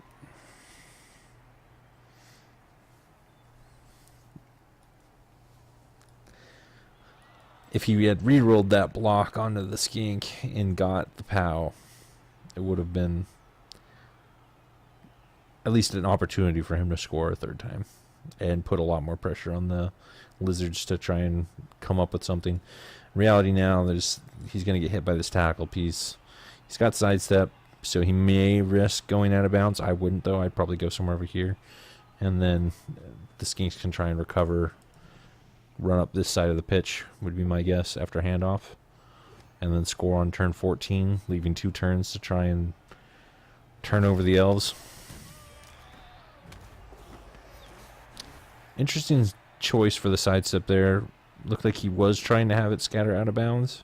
I can't imagine the scatter being good for him if it goes out of bounds, but possibly.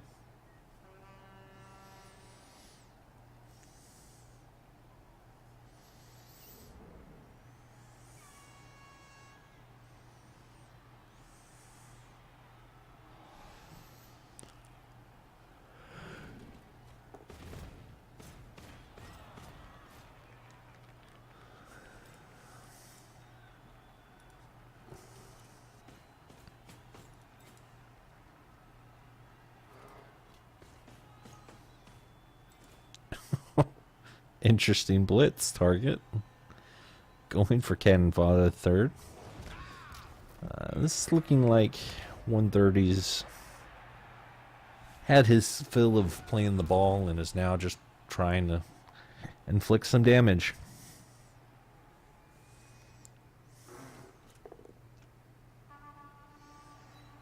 And there's not anything wrong with that. I think the play would probably be to pick up here, hand off here, and then kind of run around, but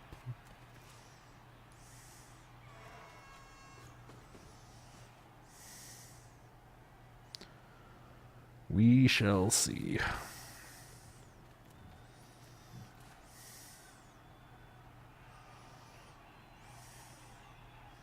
No handoffs. He's just going to move it up. Which means it's not going to be very safe. You do have to pick up the ball first. Yep, there you go. Why there? Oh, okay. Handing off to this guy. That explains the blitz. Okay, alright. So scoring turn 13. 3 turns to turn it over. Alright, that's better than what I saw.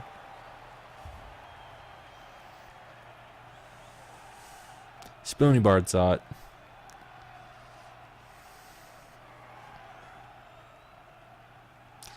Slice saw it. I didn't see it.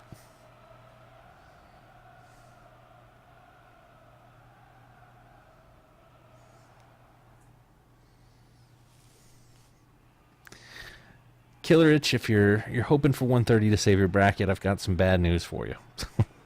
I think everybody's bracket's been pretty toast. Pretty much toast.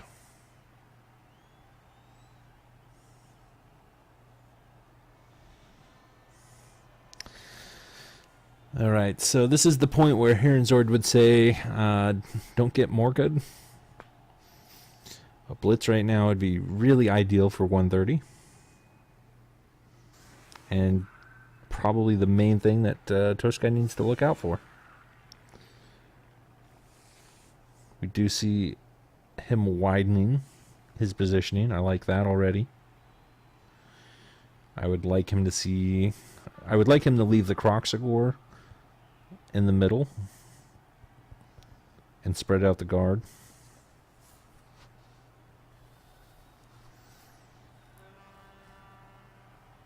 Or if he wants to keep the 3 in the middle like that, he's going to leave an opening someplace else. But yep, there you go. That's looking better already. I don't like that though. No, I don't like that either.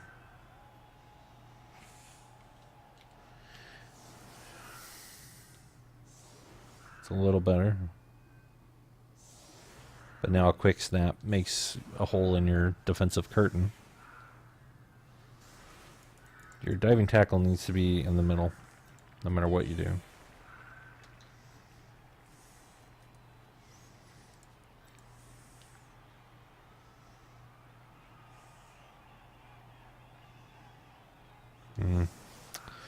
I would have liked this more if there were skinks and these holes back here that he's going to directly go through, like the elf screen behind the back-to-back thing. That only works if you can do it and you're trying to shift them to one side of the pitch or the other. It doesn't really work for kickoffs. First of all, he's got the guard. All of his knockouts came out, so that's a huge deal. We now have 3 guard elves on the pitch, so if he wants to go through the middle, he could. Conversely, if he gets a quick snap, he can just push this off and then blitz again. And then third of all, even without any of those situations, he can just get a 2-die block on the killer here, move this out of the way, and then it's a simple 2+ dodge, and he's got all the room in the world. So, not the way I would have done it.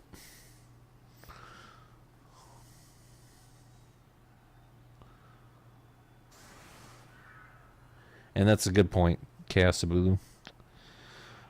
If a blitz were to happen, this is not the best setup for that. But I don't think he's playing for the blitz. And I don't think he ever should. It's way too rare. And there's the quick snap. So he can just move right up to there, move right up to there, move some guard pieces in. He can then blitz and not even have to dodge after he removes the killer. Just push him out of the way. Blitz the skink that has no other skills, and then you are free. Why would you back up? Oh, fine, you're just gonna stall. I would have liked to see the 3-1 personally. Fair enough. We're not gonna see 3-1. He's stalling.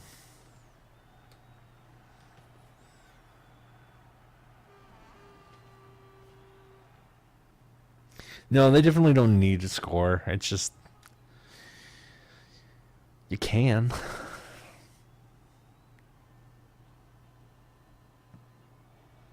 You would definitely take less hits, that's for sure.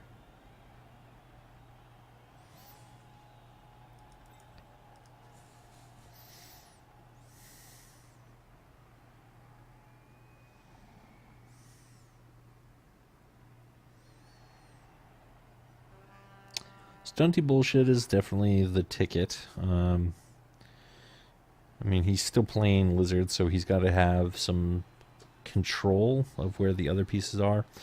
Really, the bad part is that those 3 knockouts came back out. If this was only 6 elves on the pitch, then that would be one thing that'd be a lot easier to turn over. But having all 3 of those knockouts come back, whew, it's going to be a chore.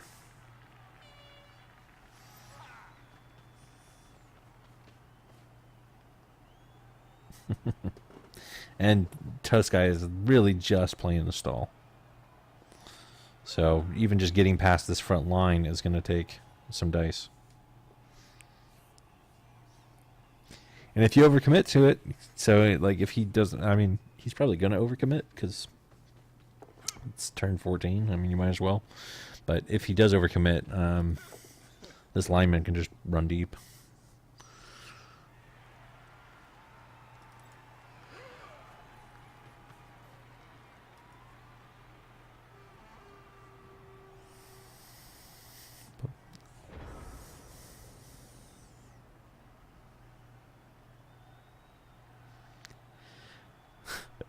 It's funny.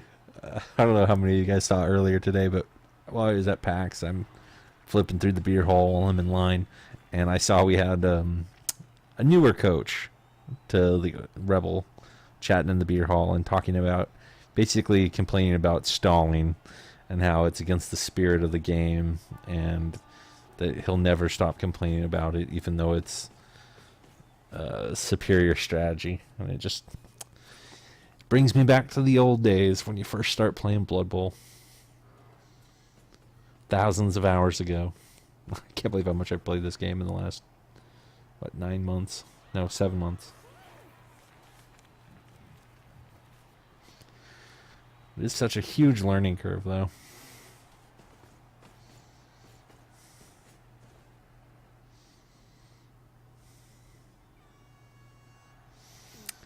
So all of the Highelfs are getting marked. You get a Saurus, you get a Saurus, you get a Saurus. Again, blitzing in a path that doesn't allow him a follow-up block. If he had blitzed the other route, he could have knocked it into the Croxagore. Maybe that's not what he wanted. Maybe he wants the tail to do a thing at one point this game, but and blitzing with a piece that doesn't have tackle. I don't know. I would have just done it different. Let's put it that way.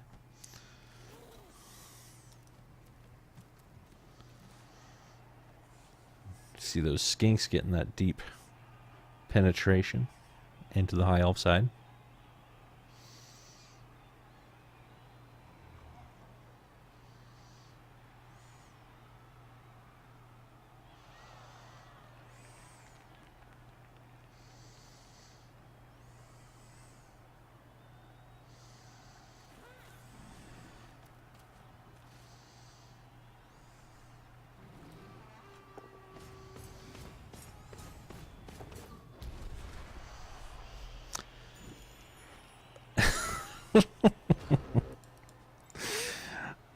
Oh man, Kirby. Jesus. Maybe he shouldn't have been named after the reliable vacuum from the Brave Little Toaster. I think Kirby should have been named after the air conditioner.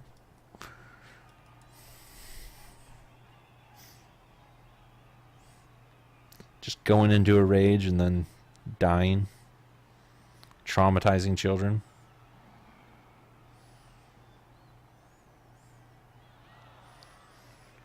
I have to watch that movie again. How did I time out Sase? Why did you get timed out? Did he post a link or something, or what? I'm confused. He did post a link.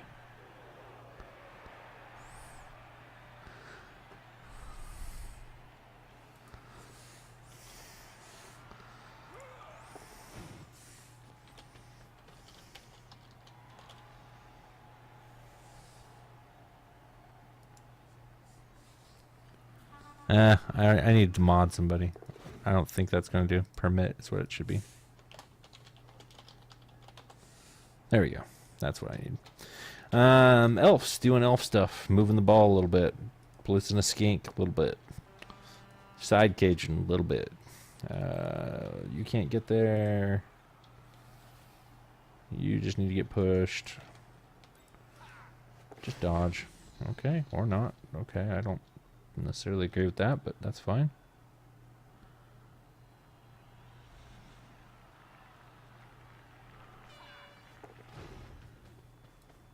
Did you not post a link? Did my bot just go AWOL?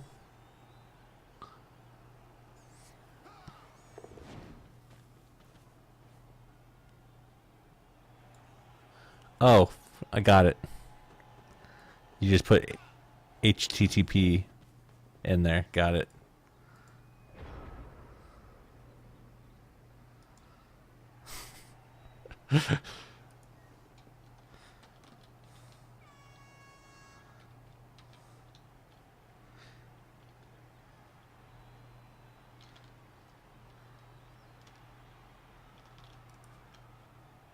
Well, that's probably going to just wrap it up. We're going to see probably one last go for it from the 130 team.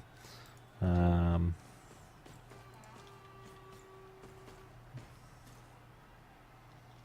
that was not it from Joe Dirt. I think the real challenge here is... Can't even do that, no. Maybe you try for the 6+ dodge, just right there. But you need to do it with the tackle piece.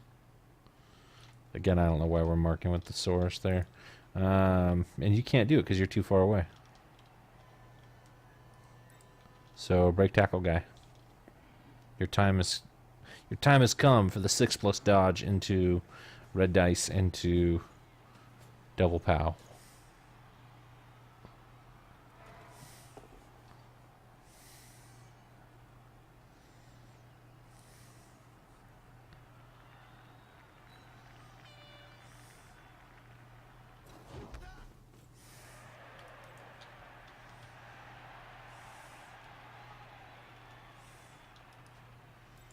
He doesn't really even have any skinks that are in play, honestly. So he probably won't do it this turn. He's got to do it next turn. But the problem is that's going to give him more time to move around. But yeah, you definitely need to position everybody. And then maybe that's what he's doing. He's just positioning for the crazy play next on turn 16 to somehow also recover. Which I like putting that skink there for that reason.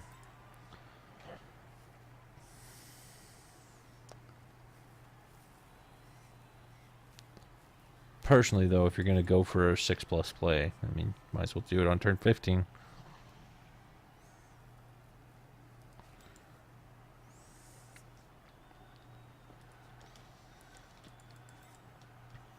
Where's the diving tackle? Over here.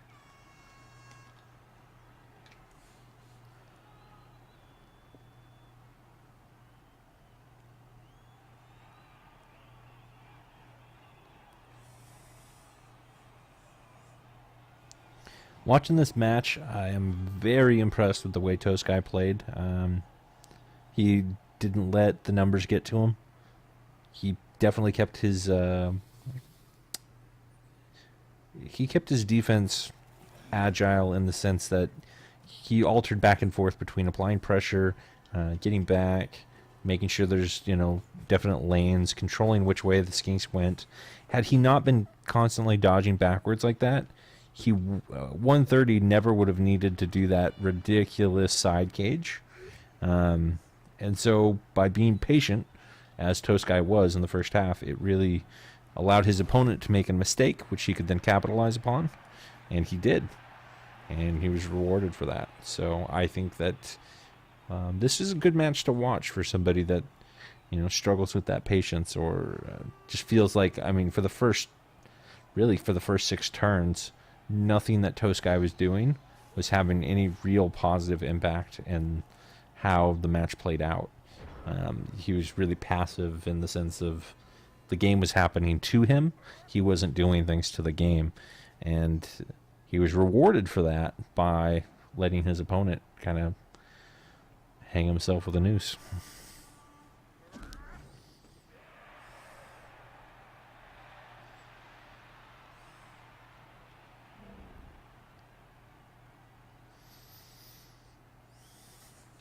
Quite the little cage here that we've got surrounding these elves. Imagine this guy's going to be dodging back.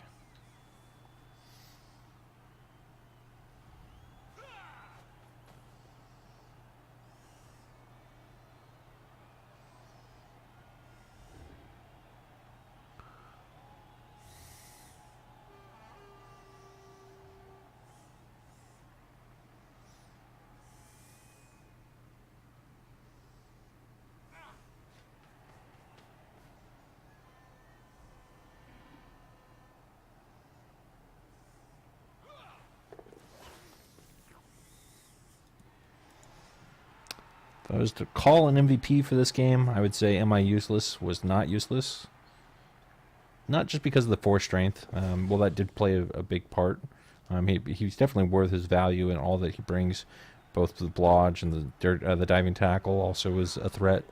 But this was just the piece that you constantly had to pay attention to.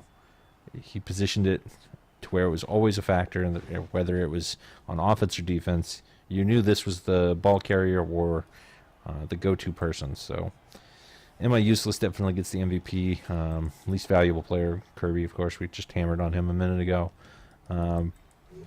The actual piece, though, that did the most work was probably this one, Blanky.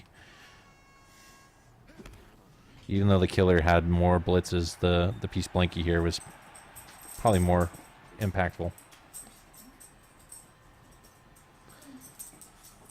Getting my dog.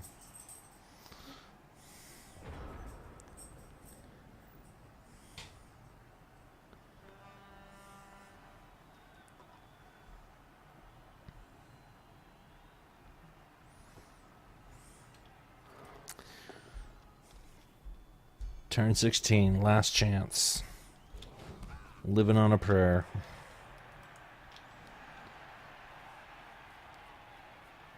So he could do the surf play, which I wouldn't hate. The only problem is you have to recover the ball, but a couple 3+ dodges, so that's 2 3+ dodges there. 1 3+ dodge here, all of which are in tackle, and then this blitz right down the middle with the skinks. And that would give you the surf with just a push, so then it's no longer a 1 in 36 blitz. That's a pretty I say reliable. It's statistically probably the best play, but you want the recovery, so you leave this skink because he's in scoring range, so you don't touch him. Otherwise, you're gonna have to pick up the ball with a source. But I think that's the play I like. Plug the gaps, surf them, pray. And it's going to be a three die red die uphill.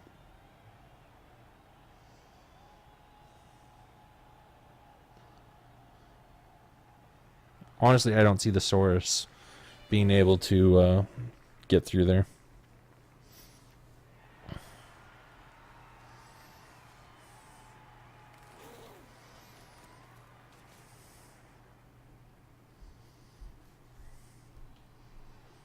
Negating those 2 tackle zones, I don't think does anything because the 2 up top are guard. Hey, Bonehead again.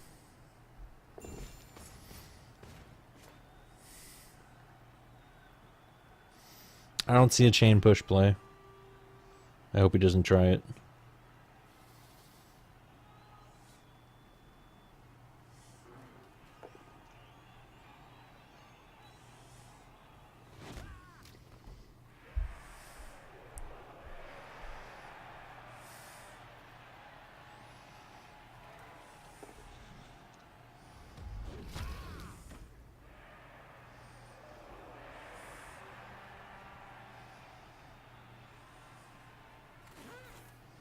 Oh yeah, there's diving tackle there too. So actually it's not a 3+.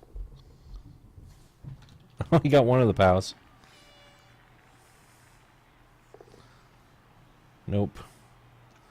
Wah, wah, wah, wah. And that's game. 22 armor breaks is pretty significant. Whoa, this is new. Alright, well, I'm going to come back to that in just a second. Statistics, 42 blocks, 22 armor breaks, pretty solid. 3 injuries, 3 KOs, 1 kill. The 3 KOs don't really tell the tale. They were significant. They just weren't enough, unfortunately. I would say that 130 had a great opportunity to win this one. That I'll just always go back to that screen on the right side. It just wasn't the right way to protect the ball against elves. Could have been better. So, what else? What else? Yeah, interesting stuff there. SPP wise, a couple there for the Source. Am I useless getting 2 touchdowns and MVP onto the thrower, who got 2 passes. So that's good for the thrower. But he's a long way away from Legends, so no impact. And actually, both those are going for Legends, so really the Highelfs did not improve at all SPP-wise. Let's look at the dice roll, though. So, success rate, 81%. Interesting stuff.